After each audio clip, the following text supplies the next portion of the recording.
بسم اللہ الرحمن الرحیم۔ سیرت النبی صلی اللہ علیہ وآلہ وسلم۔ محمد صلی اللہ علیہ وآلہ وسلم کا ستارہ چمکا۔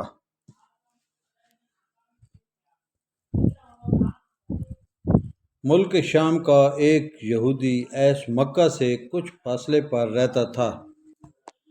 وہ جب بھی کسی کام سے مکہ آتا، وہاں کے لوگوں سے ملتا تو ان سے کہتا، بہت قریب کے زمانے میں تمہارے درمیان ایک بچہ پیدا ہوگا، سارا عرب اس کے راستے پر چلے گا،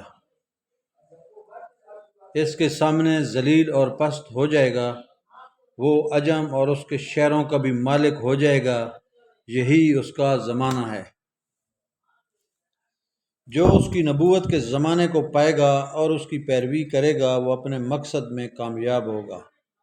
جس خیر اور بھلائی کی وہ امید کرتا ہے وہ اس کو حاصل ہوگی، اور جو شخص اس کی نبوت کا زمانہ پائے گا مگر اس کی مخالفت کرے گا، وہ اپنے مقصد اور آرزوؤں میں ناکام ہوگا۔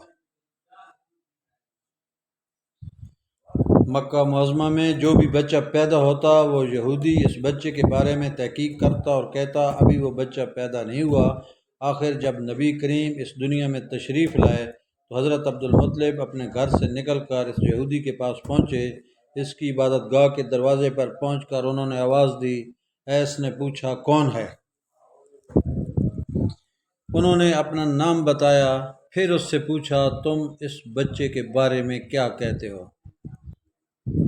اس نے انہیں دیکھا، پھر بولا، ہاں تم ہی اس کے باپ ہو سکتے ہو، بے شک وہ بچہ پیدا ہو گیا ہے جس کے بارے میں نے تم لوگوں سے کہا کرتا تھا، وہ ستارہ آج طلوع ہو گیا ہے۔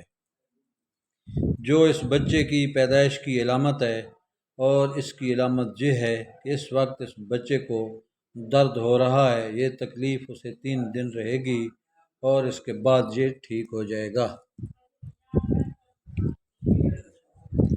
راہب نے جو یہ کہا تھا کہ بچہ 3 دن تک تکلیف میں رہے گا، تو اس کی تفصیل یہ ہے کہ آپ نے 3 دن تک دودھ نہیں پیا تھا، اور یہودی نے جو یہ کہا تھا کہ ہاں آپ ہی اس کے باپ ہو سکتے ہیں، اس سے یہ مراد ہے کہ عربوں میں دادا کو باپ کہہ دیا جاتا ہے، اور نبی کریم صلی اللہ علیہ وآلہ وسلم نے ایک بار خود فرمایا تھا، میں حضرت عبدالمطلب کا بیٹا ہوں۔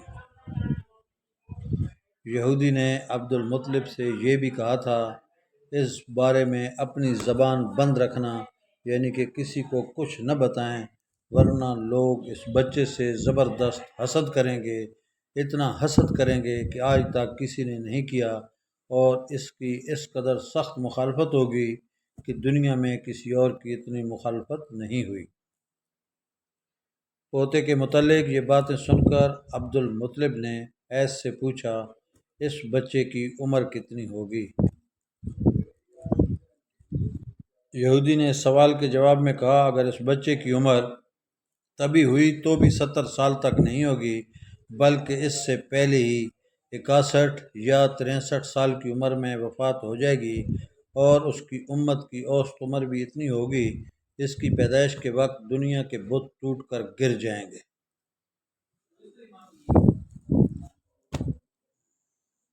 یہ ساری علامات اس یہودی نے گزشتہ انبیاء علیہ السلام کی پیشن گوئیوں سے معلوم کی تھیں، اور سب بالکل سچ ثابت ہوئی۔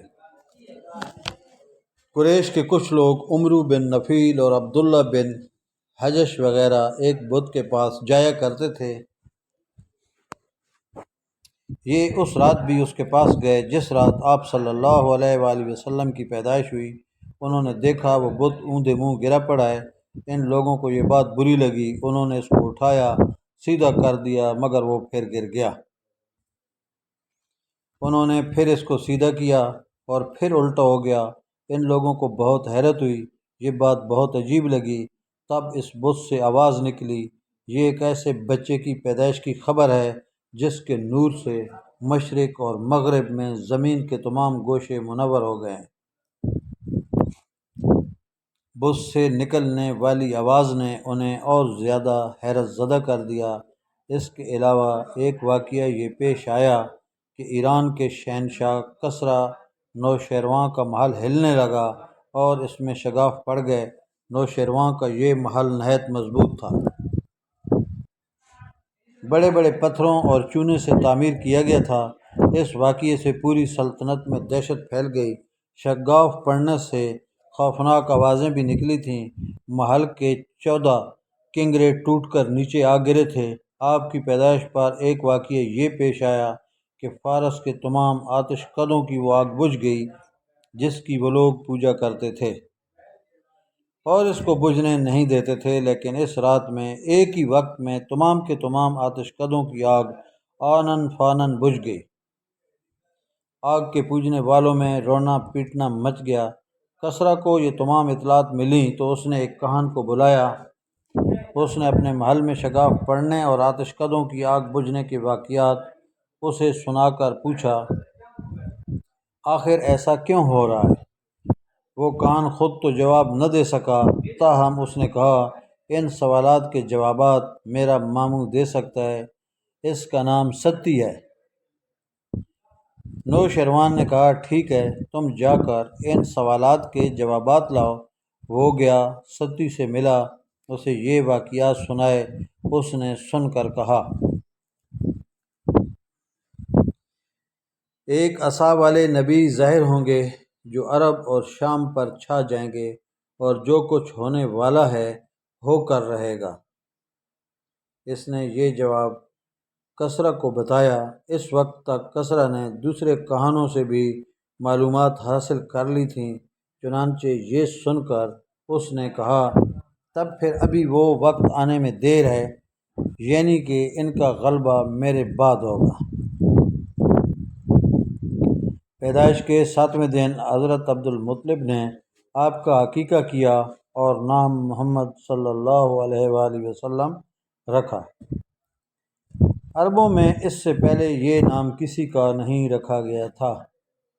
قریش کو یہ نام عجیب سا لگا، چنانچہ کچھ لوگوں نے عبدالمطلب سے کہا، اے عبدالمطلب، کیا وجہ ہے کہ تم نے اس بچے کا نام اس کے باپ دادا کے نام پر نہیں رکھا بلکہ محمد رکھا ہے، اور یہ نام نہ تمہارے باپ دادا میں سے کسی کا ہے نہ تمہاری قوم میں سے کسی کا ہے؟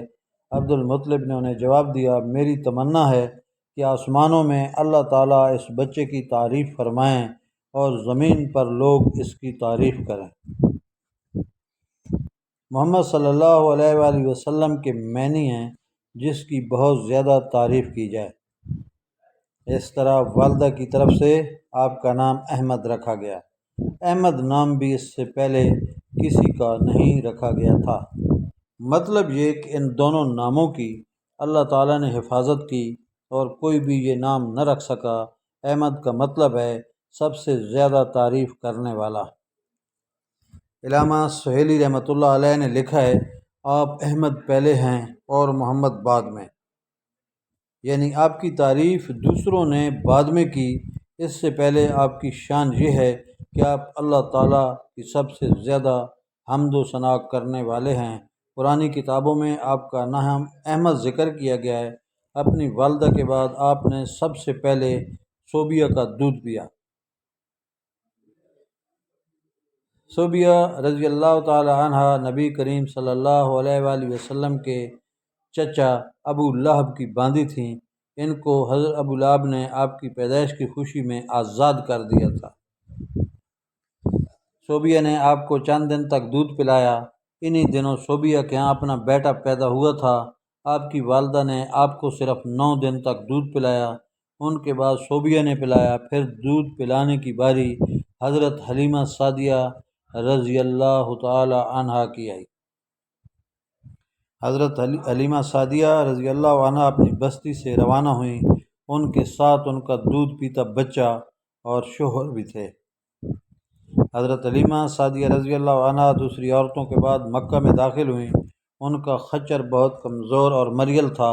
ان کے ساتھ ان کی کمزور اور بوڑھی اونٹنی تھی، وہ بہت آہستہ چلتی تھی۔ ان کی وجہ سے حلیمہ رضی اللہ عنہا قافلے سے بہت پیچھے رہ جاتی تھیں۔ اس وقت بھی ایسا ہی ہوا، وہ سب سے آخر میں مکہ میں داخل ہوئیں۔ دوستو میری یہ ویڈیو پسند آئی تو اسے لائک کریں۔